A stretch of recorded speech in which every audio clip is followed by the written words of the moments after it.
Hello everyone, कैसे हैं आप सभी। आई होप आप सभी बहुत अच्छे होंगे और मस्त होंगे। तो बच्चों, हम लोगों ने जो हिंदी व्याकरण का सीरीज स्टार्ट किया था उसमें आज चैप्टर नंबर 5 यानी कि सर्वनाम के बारे में जानेंगे। इससे पहले भी हमने सर्वनाम का वीडियो बनाया है, जिसका पार्ट 1 वीडियो जो है लेक्चर वो ऑलरेडी आपके अपने चैनल एजुकेशनल हेल्प पर अपलोड हो चुका है। उसमें हम लोगों ने सर्वनाम का डिफिनेशन यानी कि परिभाषा, सर्वनाम का इस्तेमाल क्यों किया जाता है, कहाँ किया जाता है, इसके बारे में जाना था और सर्वनाम के कितने प्रकार हैं इनके बारे में जाना था। उसके साथ साथ सर्वनाम का एक प्रकार था पुरुषवाचक सर्वनाम, उसको भी हम लोगों ने डिटेल से जाना था। अगर आपने वो वीडियो नहीं देखा है तो उसे जाकर देखिए, क्योंकि उसमें बहुत कुछ ऐसा बताया गया है जो एग्ज़ाम के पॉइंट ऑफ व्यू से बहुत ज़्यादा इम्पोर्टेंट है। और आज के वीडियो में हमारा सर्वनाम के जितने भी भेद है उन सबको कवर किया जाएगा और उसी के साथ आज सर्वनाम दी एंड हो जाएगा। ठीक है बच्चों, तो हम अपने लेक्चर को ज़्यादा लंबा ना करते हैं और स्टार्ट करते हैं अपने टॉपिक पे। ठीक है, तो बच्चों हमारा जो सेशन है उसमें आज पढ़ेंगे सर्वनाम का भेद। निश्चयवाचक सर्वनाम क्या होता है।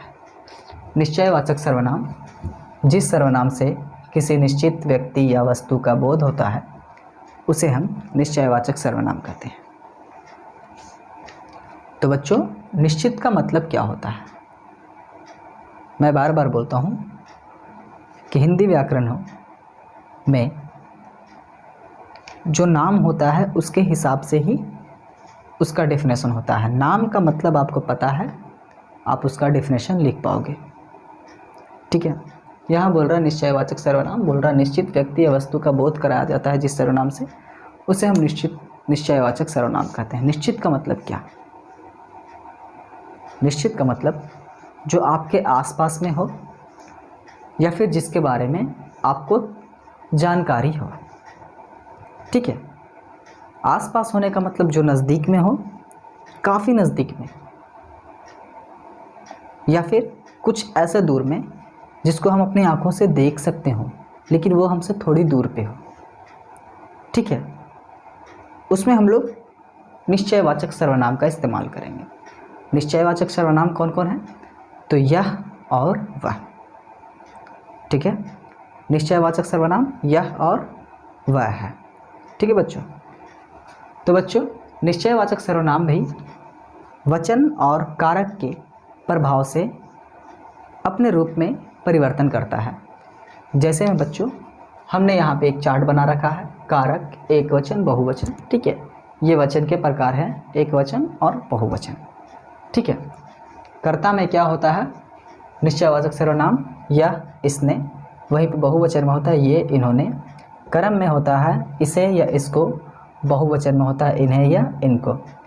करण में होता है इससे या इसके द्वारा, बहुवचन में होता है इनसे या इनके द्वारा। संप्रदान में होता है इसके लिए और बहुवचन में होता है इनके लिए। अपादान में इससे और बहुवचन में इनसे। संबंध में इसका, के, की, बहुवचन में इनका, इनकी, इनके। ठीक है, अधिकरण में इसमें, इस पर और बहुवचन में इनमें, इन पर। ठीक है, इनसे एग्ज़ाम में सवाल आते हैं, बहुत कम आते हैं, मतलब इनके रूप से। ठीक है, लेकिन आपका जो सवाल आता है वो बेसिक पूछता है सर्वनाम के कितने प्रकार हैं। ठीक है, और सर्वनाम का परिभाषा दे देगा और बोलेगा, ऑप्शन में रहेगा संज्ञा, सर्वनाम, विशेषण। ठीक है, तो जिसका डेफिनेशन रहेगा उसे आप टिक करोगे। ठीक है, तो इसीलिए इसके डेफिनेशंस को देखिए और इसके कितने प्रकार हैं उसको देखिए। और ये सब जो पढ़ रहे हो इसका इस्तेमाल आप कब करोगे, जब आप हिंदी की लिखावट करोगे, जब आप एग्ज़ाम पेपर में लिखोगे तो इसका इस्तेमाल करोगे। ठीक है, तो बच्चों मैं इसे एग्ज़ाम्पल के ज़रिए, उदाहरण के ज़रिए आप लोगों को समझाने का कोशिश करता हूँ और इस एग्ज़ाम्पल के बाद आप लोग पूरी तरह से निश्चयवाचक सर्वनाम को समझ पाओगे। ठीक है बच्चों, तो यहाँ पे है यह दिलवरी की स्कूटी है। दिलवरी कोई लड़की है, ठीक है, उसकी स्कूटी मेरे सामने लगी हुई है, अभी नहीं है, ठीक है। आप जैसे कहीं पे हो, ठीक है, तो कुछ वहाँ पे कोई स्कूटी है, आप जानते हो कि उसका मालिक कौन है, तो आप बोलते हो ना यह फलाना की स्कूटी है, ठीक है। तो वो आपके सामने थी इसलिए बोलते हो यह फलाना की स्कूटी है, ठीक है। उसी तरह से यहाँ पे कोई दिलवरी होगी जिसका नाम था, तो मैं बोल सकता हूँ कि हाँ यह दिलवरी की स्कूटी है, ठीक है। फिर यहाँ पे है ये रंजीत की किताबें हैं, ठीक है। ये रंजीत की किताबें हैं मतलब बहुत सी किताब है जिसे मैं बता रहा हूँ कि ये रंजीत के किताबें हैं, ठीक है, जो काफ़ी करीब में इसलिए उसे बोल रहा है ये रंजीत की किताब है। फिर बाबू वह तनवीर का दोस्त है, कुछ दूर में कोई खड़ा है, ठीक है, तो उसे मैं बोल सकता हूँ वो किसी का दोस्त होगा या फिर वो किसी तनवीर नाम का लड़का होगा उसका दोस्त होगा, तो मैं बोल सकता हूँ वह तनवीर का दोस्त है। समझ में आ रही है ना बात। फिर है वे आरती की बहनें हैं। मैं आरती को जानता हूँ, आरती के बहनों को जानता हूँ सपोज़, तो मैं बोल सकता हूँ कि वे आरती की बहनें हैं, जो काफ़ी दूर में मतलब मुझसे, तो मैं उससे बोलता हूँ वह या वे, ठीक है। जो नज़दीक में है उसके लिए हम यह का इस्तेमाल करेंगे या ये का, और जो दूर में है उसके लिए वह या वे का इस्तेमाल करेंगे, ठीक है बच्चों। अब सर आप यह बोल रहे हो, ये बोल रहे हो, इसका क्या फंडा है, इसका क्या मतलब बनता है? तो बच्चों एक वचन में यह का इस्तेमाल करेंगे और बहुवचन में ये का इस्तेमाल करेंगे, वहीं पे एक वचन में वह का इस्तेमाल करेंगे और बहुवचन में वे का इस्तेमाल करेंगे। समझ में आ रही है ना बात। यह का इस्तेमाल कब करेंगे? जब कोई चीज़ सामने में हो और एक वचन में हो। वहीं पे ये का इस्तेमाल कब करेंगे? जब कोई चीज़ सामने में हो लेकिन वो ढेर सारे हो, एक ही चीज़ ढेर सारे हो, ठीक है। वह का इस्तेमाल कब करेंगे? जब वो एक वचन में हो और हमसे दूर में हो। और वे का इस्तेमाल भी वैसे ही है, वह हमसे दूर में हो लेकिन ढेर सारे हो, ठीक है, यानी एक से अधिक हो, तब हम वे का इस्तेमाल करेंगे। तो आई होप बच्चों आप लोगों को ये जो डेफिनेशन है निश्चयवाचक सर्वनाम की, ये आप लोगों को समझ में आया होगा इस एग्जाम्पल से। तो बच्चों आप लोग क्या करो, इसका नोट्स बनाओ। नोट्स बनाना ज़रूरी है। नोट्स बनाना क्यों ज़रूरी है? क्योंकि जब भी आप अपने कॉपी को खोलोगे, ठीक है, तो आप कम समय में उसे रिवाइज कर पाओगे। अब आप हमेशा रिवाइज करने के लिए वीडियो देखोगे, टाइम वेस्ट होगा ना यार। अगर आपका नोट्स बना हुआ है तो आप चेक कर लोगे, तुरंत हो जाएगा, ठीक है। तो आप लोग इसको नोट्स करो, ठीक है। फिर मैं इसे अरेंज करके दूसरे तीसरे जो प्रकार है उनको मैं लिखता हूँ, उसके बाद आप लोग को एक्सप्लेन किया देता हूँ। तो चलो बच्चों, तो आइए देखते हैं हम अपने अगले टॉपिक पे। अगला टॉपिक क्या है, उसकी परिभाषा क्या है, ये सब जानते हैं, ठीक है। तो हमारा जो टॉपिक है वो है अनिश्चयवाचक सर्वनाम। सर अनिश्चयवाचक सर्वनाम क्या होता है? बड़ा ही आसान है सर। मैंने आप लोगों को बोला है इसका मतलब अगर आपको पता है नाम का तो आप इसका परिभाषा दे सकते हो, समझ सकते हो, ठीक है। जिस सर्वनाम से किसी निश्चित प्राणी या वस्तु का बोध ना हो।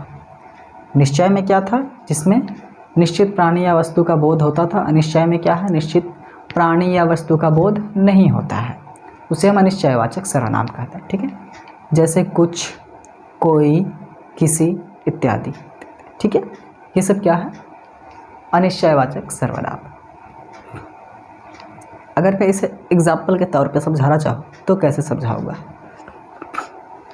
हमने यहाँ पे कुछ एग्जाम्पल लिख रखे हैं। आज कोई आने वाला है, जैसे मेरे घर में आज कोई आने वाला है, ठीक है, ये मुझे पता है, लेकिन कौन आने वाला है उससे मेरा रिलेशन क्या है, उसका नाम क्या है, ये मुझे नहीं पता है, लेकिन मुझे इतना पता है कि आज वह आने वाला है, ठीक है। तो मुझे किस चीज़ की अनिश्चितता है? मुझे उसका परिचय नहीं पता है, उसके बारे में नहीं पता है, लेकिन मैं ये जान रहा हूँ कि वो आज आने वाला है। तो ये अनिश्चयवाचक सर्वनाम थी, ठीक है। जैसे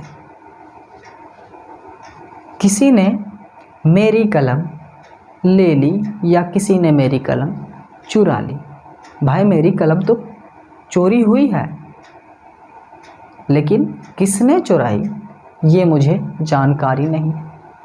तो ये क्या हुआ? अनिश्चयवाचक सर्वनाम। ठीक है। फिर है आपका कुछ आलू दीजिए। आप दुकान के पास जाओगे, दुकानदार के पास बोलोगे भैया मुझे कुछ आलू दीजिए।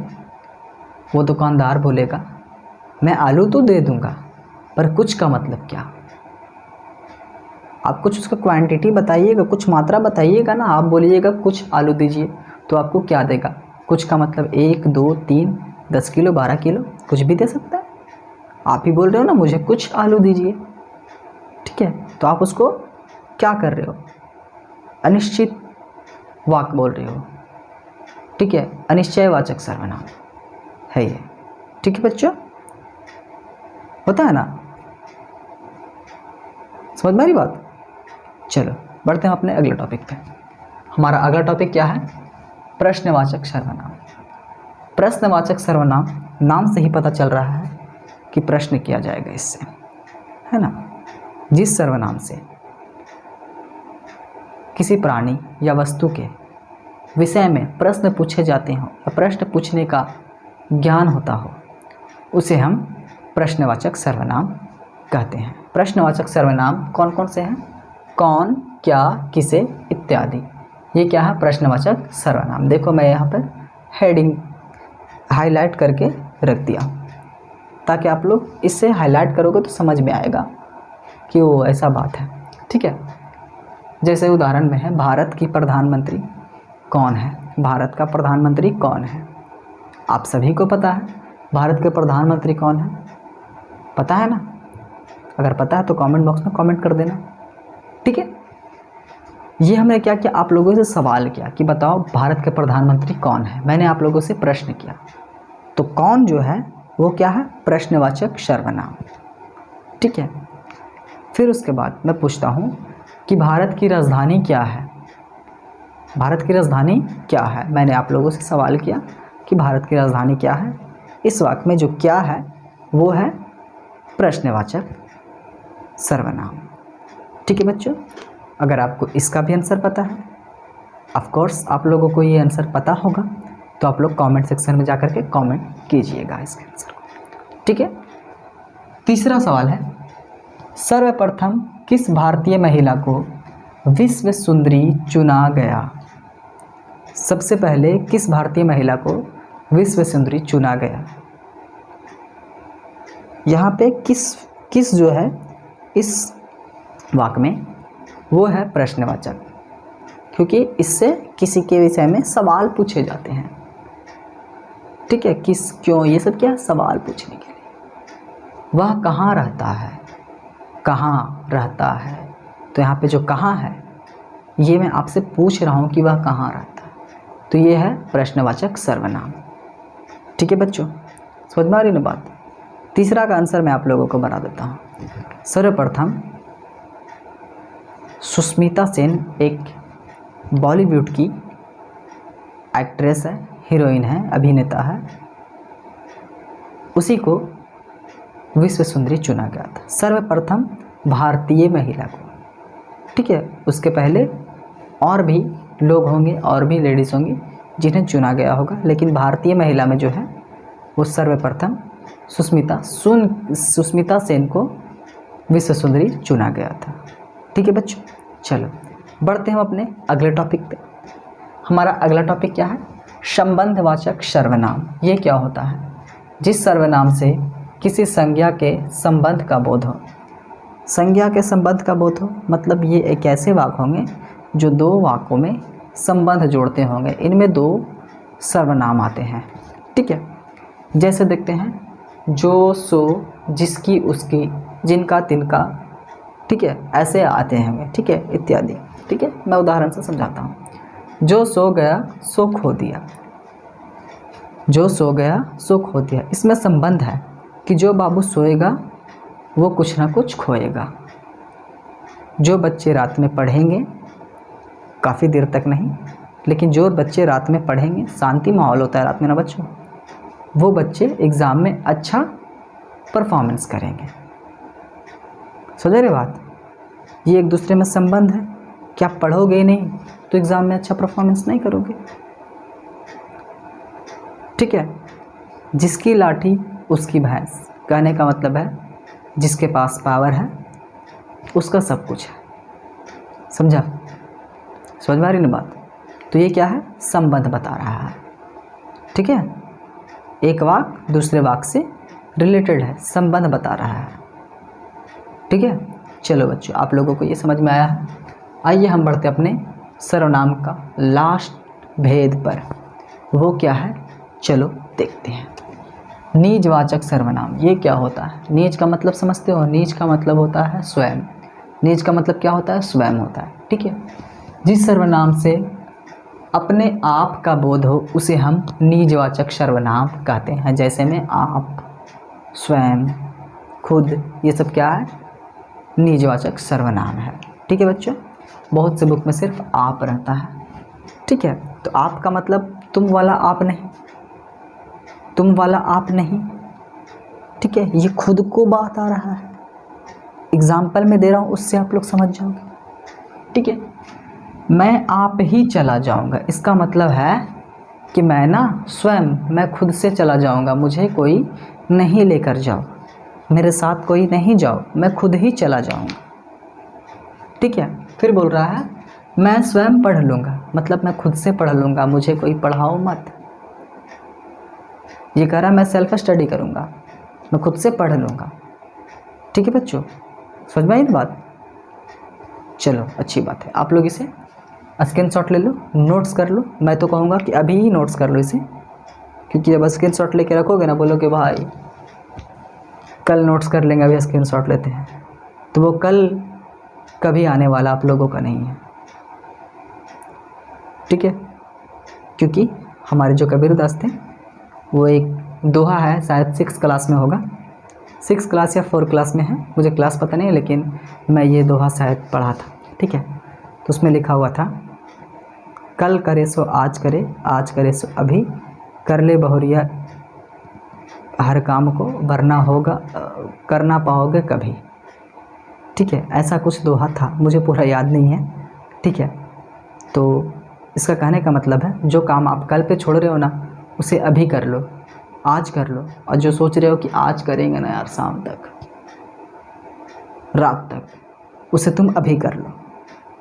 आज के काम को कल पे और अभी के काम पे को आज पे कभी नहीं छोड़ना चाहिए, नहीं तो वो सचमुच में कभी नहीं होता है। क्योंकि मैं भी स्टूडेंट लाइफ से गुजर चुका हूँ ना, तो मुझे पता है कि मैं किन गलतियों को करता था। और गलतियों को करता था क्या, आप कर ही नहीं पाओगे 100%। तो आप लोग इसे नोट्स कर लो। ठीक है बच्चों, तो आज हमारा सर्वनाम पूरी तरह से कंप्लीट हो गया है और हम लोगों ने सर्वनाम को बहुत अच्छे तरह से समझे हैं, और आई होप कि आप लोग भी इसे अच्छे तरह से समझे होंगे। अगर कोई डाउट रहा तो कमेंट सेक्शन में जाकर के आप कमेंट कर सकते हैं, मैं उसका रिप्लाई आप लोगों को बहुत जल्द ही दूंगा। ठीक है बच्चों, और हाँ, आप लोगों को अगर इसका नोट्स चाहिए तो आप लोग हमारे टेलीग्राम पर जाइएगा, टेलीग्राम चैनल होता है ना, टेलीग्राम डाउनलोड कीजिएगा और उस पर जा कर के अपना आईडी बनाइएगा और उस पर लिखिएगा एजुकेशनल हेल्प 2K22। तो हमारा जो चैनल है टेलीग्राम का, उससे ऐड हो जाइएगा, उस पर आपको इनका नोट्स मिल जाएगा। जिसका लेक्चर पूरा कंप्लीट हो रहा है, मैं उसका नोट्स भी उसके साथ दे दे रहा हूँ। ठीक है, लेकिन मैं चाहूँगा कि आप लोग इसका नोट्स खुद से बनाएं। ठीक है बच्चों, चलो, आप लोगों को ये वीडियो समझ में आया ना बच्चों, तो आप लोग थोड़े से, आप लोगों से मतलब कि रिक्वेस्ट है कि आप लोग अपने दोस्तों तक इसे शेयर करें ताकि वो भी इनके बारे में जान सकें। ठीक है बच्चों, चलो, थैंक यू सो मच, जय हिंद।